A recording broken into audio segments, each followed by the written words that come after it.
I am Maxwell Newbould. I'm a development manager and a product owner for the OpenSocial container at MySpace. And presenting with me is... I'm Chris Cole, and I'm one of the software architects at MySpace, and I've been working with the MDP team. So we initially were set off to do a deep code dive. However, the more we sat there and thought about it, we knew that most people already were familiar with OpenSocial from being here, and they're probably also already familiar with MySpace as a whole. So what we want to present on, instead of running into code heavily, we'd rather talk about the convergence of MySpace and Google OpenSocial together and how that's going to affect your life. And, you know, as an app developer, what do you really want to be aiming for when you're targeting MySpace with OpenSocial applications? So we're going to be going over a theoretical app, and then we'll just discuss what kind of challenges you would have, what you would go about for deployment, some typical demographics, and how you would want to target your ad, or your application, sorry. Uh-oh. Uh-oh.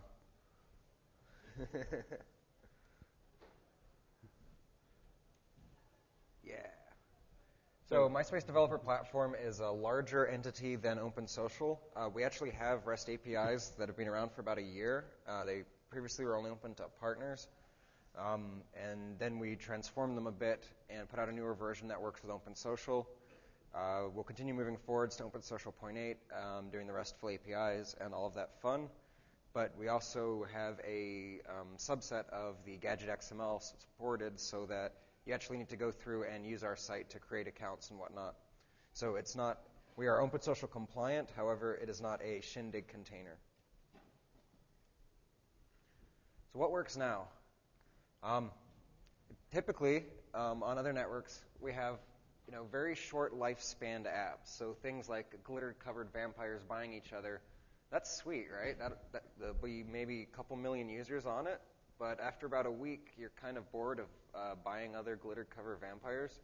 So what we want to do, and all of MySpace is behind this all the way from Tom down, is we're looking at making a shift towards more useful, longer lifespan apps as opposed to quick little fun applications that, after a week, there's no revenue possibility beyond its initial onset. So we're looking at things that will actually sustain and promote monetization inside the ecosystem. So what works now is obviously based on the social graph, and that's great. The more data we capture around the social graph and friends and relationships, the better off all of this is going to work out. However, a lot of these apps right now are applying the concept of leveling or offering incentives for viral methods. So we don't see the value in saying, I'm going to reward you for spreading this app to 20 of your friends, because is that really the reason you need to spread an app, is to get some kind of reward, or is the reason you need to spread an app because this is an app that needs to be used, and guess what, friends, I recommend it.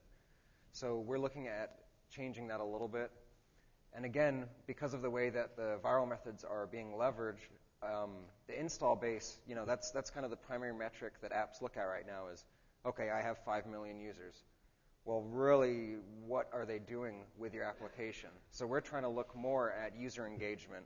So how involved are the people, are the users on your application? How much time do they spend on it?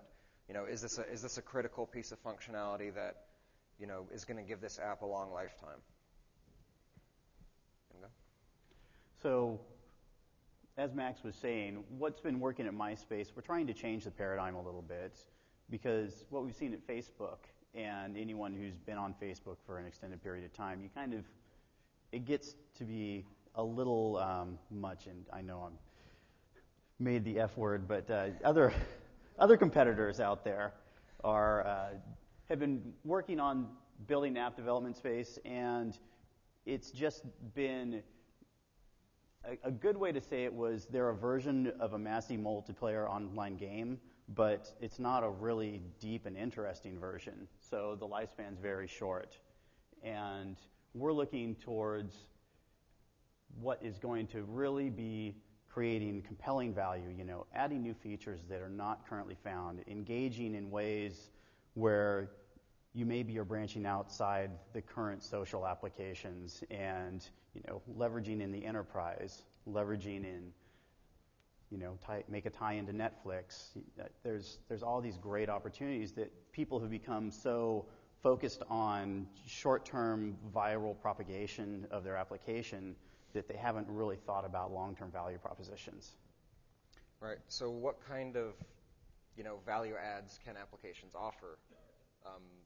Doesn't matter about MySpace on any social network. And, just to come up with a quick list of what is a value add. So, number one is going to be content. And then you can actually go into subsets of what these value adds could be. So aggregation, metadata around a social graph, leveraging new devices, external services not previously offered, increasing user interaction, enhancing functionality around interaction. And then the two big ones that I think apply to MySpace more than others will be social commerce and social media. The average MySpace user is very media intensive and enjoy entertainment, movies, music, what have you. They are very, very heavily focused consumers, if you will. So, social commerce and social media could actually get a deeper penetration into, the insides of demographics and how friends' relationships work with targeting each other for ads or services. So this is kind of an interesting piece that MySpace is bringing to the table because this is a user that might not be on any other social networks. So, viral methods on MySpace. We want our viral methods to be used by a user actually wanting to share the app. And you may say, well, that's going to slow down our install speeds and adoption rates. That could be true. However, we have the concept of popular profiles on MySpace. So we have users with millions and millions of friends. And if you have your application on any of those profiles, then that's going to work a little bit faster than calling request share app on subsets of friends.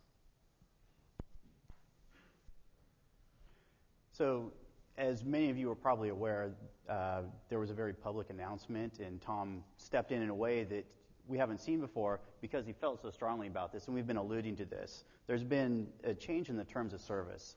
And what this terms of service mean, Max has talked about it, is we won't allow apps to give an incentive for sharing it. It has to be a value proposition that you would do because it has enough value that you want to do it for no other reason than you think it's great for your friend.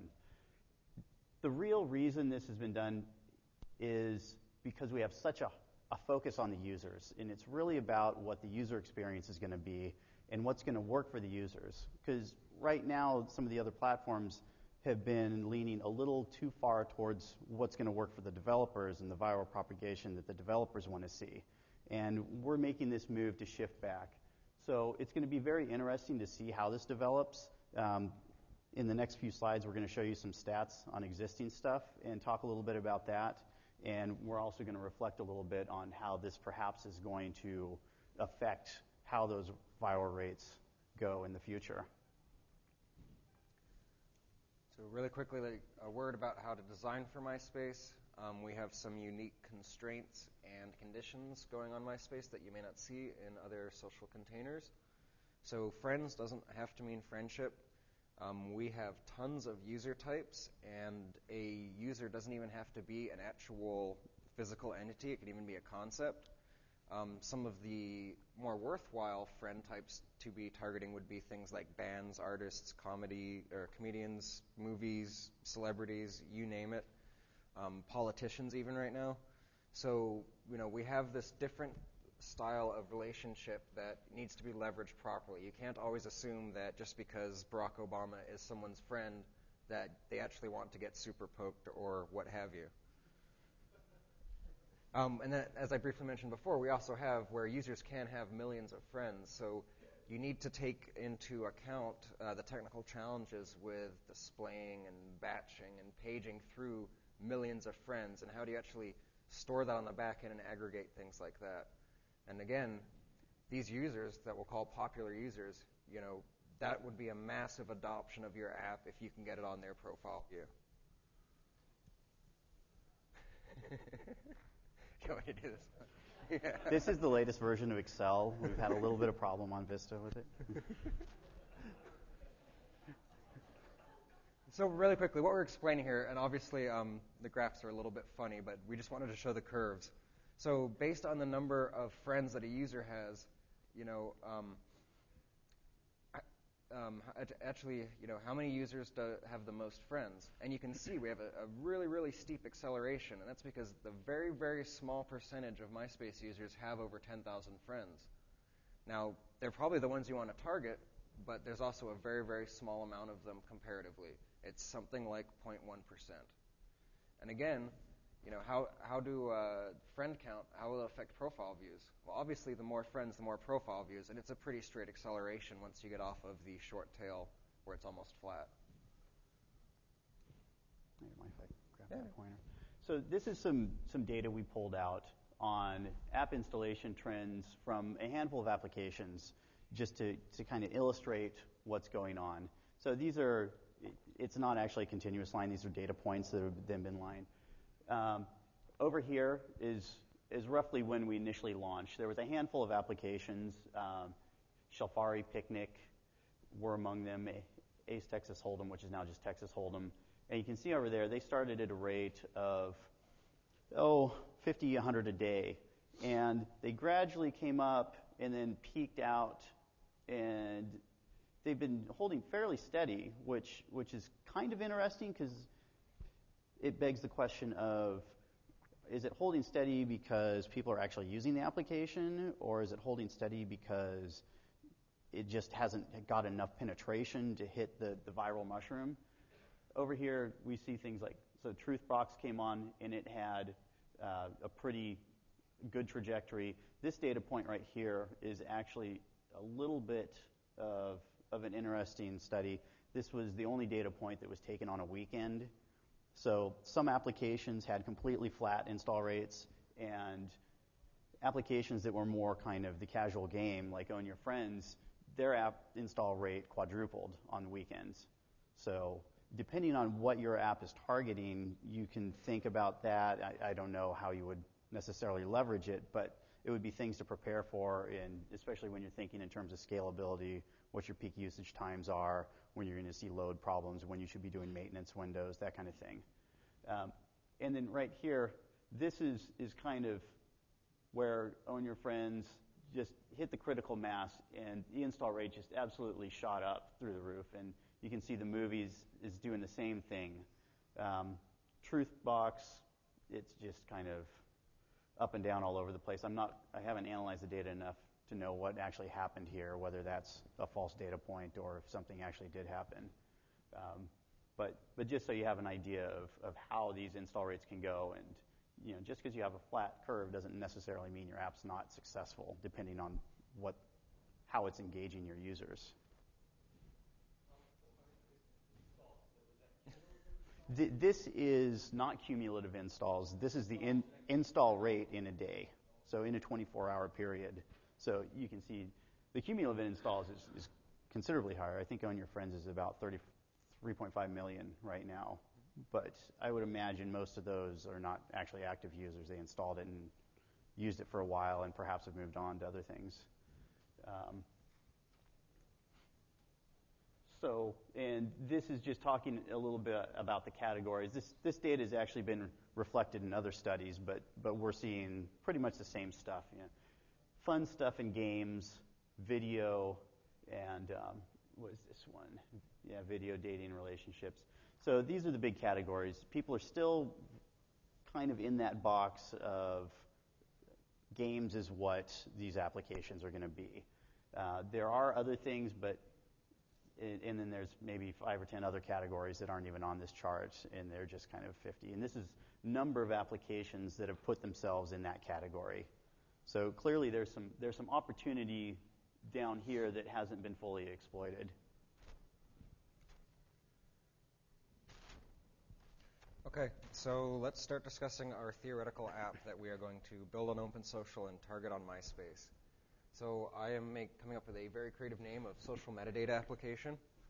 Basically, all the point of this app is going to be is we want to capture metadata regarding a relationship from the owner's perspective.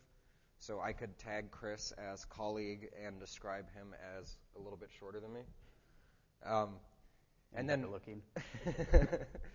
And then another feature of it is we want to be able to take this metadata, so how I relate to and tag all of my friends, and show it as kind of a social map.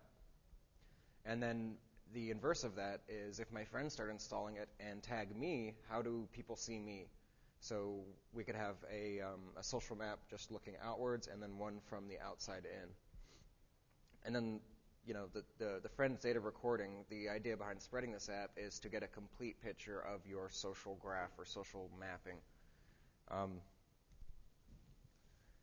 So really quick, what features would we have in this social metadata app? We'd want to tag a relationship. So we're going to capture a relationship about the app owner's relationship with their friends. And keep in mind, when we say friends, it can be anyone. It can be any type of user. Looking out. So we want to display the social metadata about the owner, the social metadata about the owner's friends from the owner's perspective. Looking in would be the social metadata recorded about the owner by their friends. And then viewing a relationship would just be a single look at the social metadata. So what kind of trouble are we going to have with this? So dealing with larger friend lists is a beast upon its own, especially when we're talking users like Dane Cook with 2 million friends. And there's all sorts of facets to why this is challenging. Just plain wire cost of bringing it down, paging through that data, how are you going to actually display it where it's useful, how are you going to filter it down, and how are you actually going to be doing the batching of requests so you're not actually asking for 100K data to display all at once. And then once we've gotten the friend list where it's manageable, we're then going to be storing data for each friend using the OpenSocial app data store. And lastly, we want to try and fully engage a popular profile, which is, again, usually it means dealing with the larger friend lists to get on anything popular. I broke it.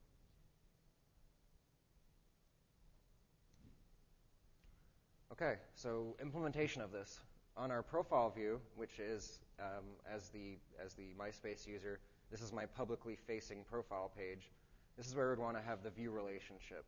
So if Chris comes and looks at my profile and I've tagged data about Chris, then he would see how I view him in my circle of friends. Canvas view is the app's own 100% monetized space. So this is just the application with the MySpace bar on top. And in there, we would want to be able to tag relationships, so recording that metadata. And we want to be able to do the social map viewing, so looking out and looking in on metadata that I've tagged and then people have tagged about me. And last, for a home view, normally for an application, you usually just end up doing a update or aggregation view of most recent changes. So in this one, we'll do updates for looking out or looking in. Okay, so how do we actually batch down an entire friend list? And I think Chris would be the best one to speak on this because you designed Friend Picker. Yeah, I wrote the Friend Picker just in the course of implementing the request send message and some of the other ones. Clearly, there wasn't a mechanism to select an OpenSocial person object. So it was kind of one of those, while it's not part of the actual OpenSocial spec, it was just a foundational building block that we had to provide at launch. So what we've done with this widget is somewhat similar to the thinking behind Gears, although at a much smaller scale. We do a batch pull of everything. Currently, there's a cap of 40, but we're going to change that in code. Probably there'll be a cap of either 100 or 5,000 or a configurable cap. There'll be some arbitrary value. We pull that data down as opposed to trying to go, single requests out. This is fairly, if you've been working in XHR, this is pretty straightforward stuff. You don't do multiple requests if you can do one. Catch it on the client, and then we build out a B tree for doing quick searches and paging, and it's all handled dynamically on the client. So that's the kind of stuff that you need to think about. This having batch pulls, coding to handle errors, because errors do happen. I mean, the internet is not a sealed, closed network with high connectivity. Things happen, connections are dropped. Unfortunately, sometimes servers go down or certain friends will be unreachable. You don't want to have your app get hung up in loops and just kind of die. So as much as possible, you want to code for it to be fault tolerant and for it to not be, chatty with the server. We're working on our end on doing a considerable amount of caching and not overloading our servers within the OpenSocial framework itself. But we would also ask the users and the developers to use some best practices and think a little bit about the cost, both in terms of the usability and the responsiveness of your application and the wire costs that we're experiencing.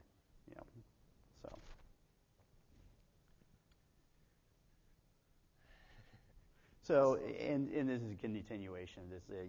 Don't create DOM objects you don't need if you don't think that they'll be used half the time, and limit how much information. You are constrained in your UI as well. So on the canvas, I believe is 1,000 pixels high. So there are some significant UI constraints, and just kind of general good coding practices are really important in this new frontier we're building together. Okay, so to actually store the data for this, the metadata that we're tagging relationships with, it's pretty straightforward if we just wanted to use app data.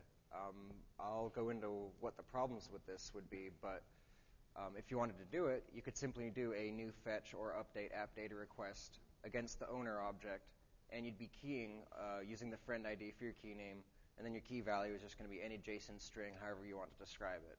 So this could be me describing Chris here.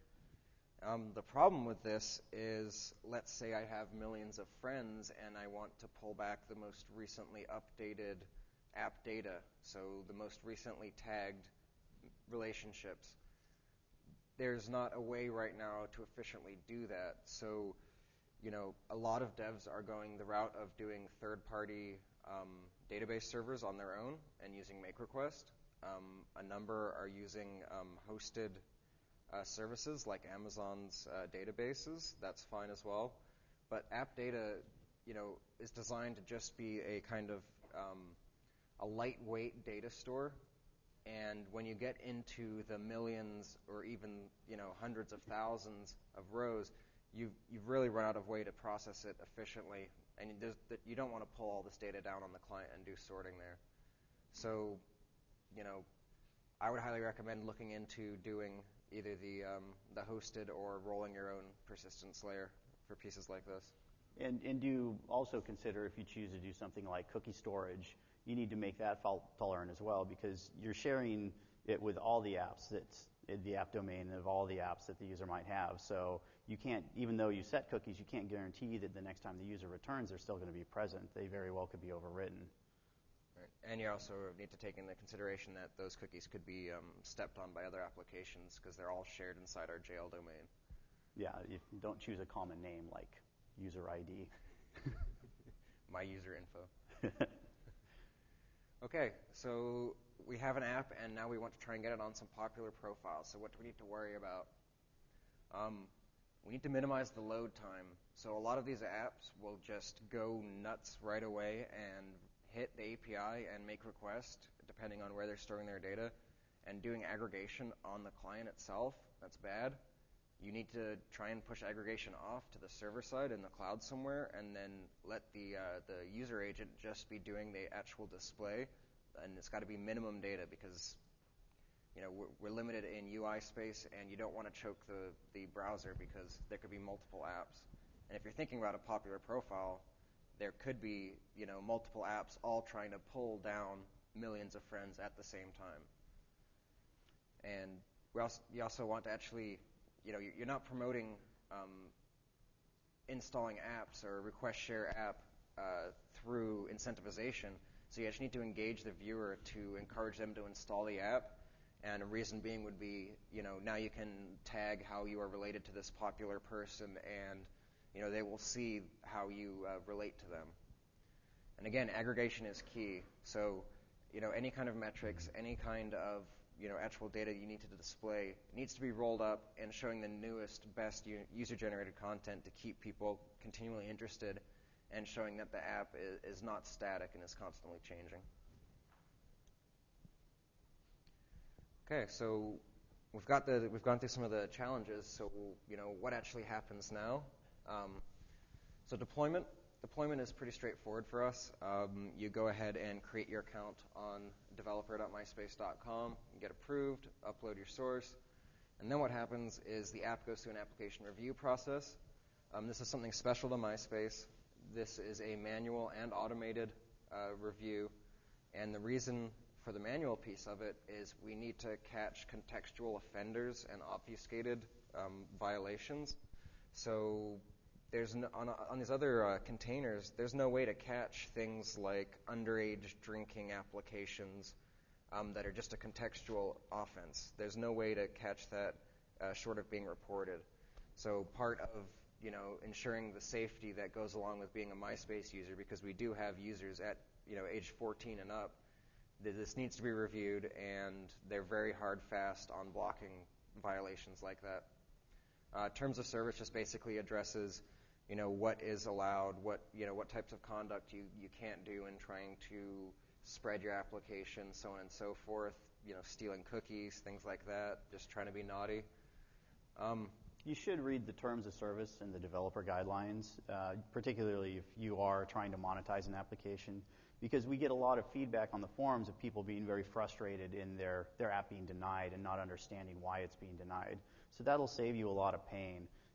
Certain things like certainly, the pornography or underage drinking or things that we would outlaw just as content if an application's spammy. One thing that surprisingly a lot of people get really riled up over is if their app is broken, we won't publish it, and people get very upset about that. So if your app is broken or becomes broken, say your server goes down for an extended period of time, your app very well could become suspended, and you would have to re-go through the publication process. Other things to watch out for are the rules for the different surfaces vary. So on the profile in the home, you're not allowed to do ad placement because that's one of what MySpace's thing is. But on the canvas, you're allowed to do essentially whatever monetization you want. On the canvas, you're able to do form posts to external servers, whereas on home and profile, that's disallowed. You would have to use make request to do that kind of XHR channeling. If you're going to do JSON-P right now as the terms are written, that would only be allowed on the canvas, although I might, after reading that, I might go back and talk about whether we want to change that policy or not. So even though it's kind of a daunting, legalish looking document, it's well worth your time to read it before you beat your head against the wall for a week trying to get your app published. Right. And once this app is actually approved, how do you go about monitoring it? So, if you're not using a third-party server through make request, that obviously would be the best way to do monitoring for it. Right now, what we expose is an install and uninstall callback URL, so you can get tagged whenever your app gets installed or uninstalled. And then on the actual application, it becomes a first-class citizen on MySpace. So it has its own profile, and part of that is it can be messaged to, commented on, and have forums that users can interact with you on. So you get a lot of feedback about your app there. And lastly, scaling choke points. So, if we do have millions of friends, sorting unindexed app data, it's just not going to happen. If you're going for the larger apps and for the true penetration, you need to move up to doing third-party services through make request. And then, of course, there's no end to what you can do because now you're offsetting all of this load from the user agent onto your servers. Yeah, and don't be afraid of old-fashioned forum posts if you're talking to external servers, because they're much faster than doing a make request call currently. I mean, we're constantly working on our own scaling and performance, but for your app's own responsiveness, think you're making 2 requests across the internet as opposed to just one. So sometimes the old-fashioned methods work. Okay, that is pretty much it. Questions and comments. We structured this one to be short, and then we like to do Q&A because People love to grill us on MySpace stuff. If you don't know the official sites and whatnot, developermyspace.com is where you can sign up. I hope you know the OpenSocial site by now. And then if you want to get on IRC and chat with any of us, just use a free node, and the channel's called MySpace Dev. And here's our president. The best viral software is software you can't live without. And that was part of his mandate that was published last week, which affected how we do we limited incentivization on viral methods. So let's open it up. Questions? And please use the microphones if you have a question.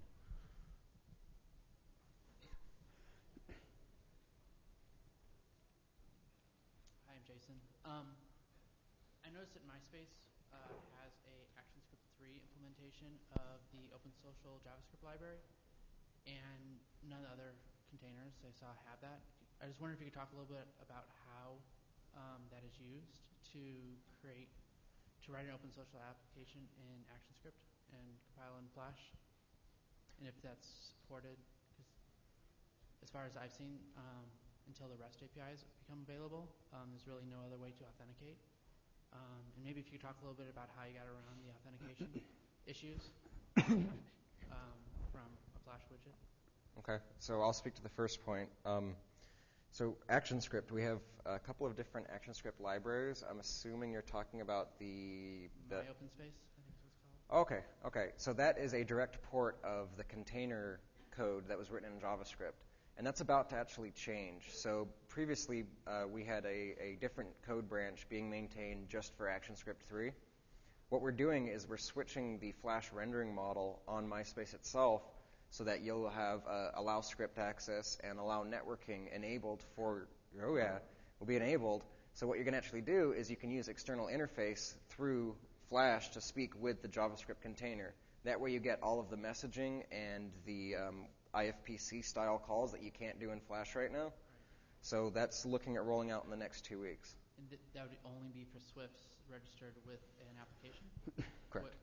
Correct. For Flash apps. Okay. And the Canvas surface is the only surface that actually hosts Flash applications. The home and the profile are completely restricted to HTML and JavaScript. Okay. Is that true? Or no, I think you can do Flash on... You can do Flash, right? I misspoke. You can do Flash on the other surfaces. Okay, thank you. About the Flash also, can the Flash have the Flash to be hosted on your server, or can we download it from another server so that to have the permissions, no issue with permissions? So because of the way that we're trying to do the rendering model for Flash, it has to be hosted on our server currently. Okay. We are looking at doing a CDN style piece where you supply us with an URL and then we'll pull it down and cache it, and then it'll periodically check for updates, which is similar to what we do for Gadget XML updating. So, but because of the way that it has to live inside this jail domain that has allow script access and so on, it has to live on our content. And you were talking about having the source code. I guess it's for JavaScript. You don't ask for the source code of the Flash application. Can you say that again? Sorry. For the Flash application, you don't ask for the source code because you were asking for the source code. Oh, yes. Yeah, we don't ask for the source code for Flash. Although it is subject to the same content review policies. Sweet. Can we drink? Any other questions? Or, I mean, we could It's the end of the day, some so if you guys want to start the we do drinking have thing. an announcement. Yeah. Did you read the announcement yet? All right. I'll do my official Google business, otherwise I get in trouble. Please don't forget to provide us with feedback by filling out the short surveys that we'll be passing out. We'll collect them on the way out. Please do. Otherwise, they'll never invite me back, and yeah, it'll be sad. All of the sessions and notes get published online, code.google.com/io. And join us for the After Hours event on level 3 at 6. And you need your badge to attend and a wristband to drink alcohol. And that sounds like a great idea right now. All right. Thank you very much.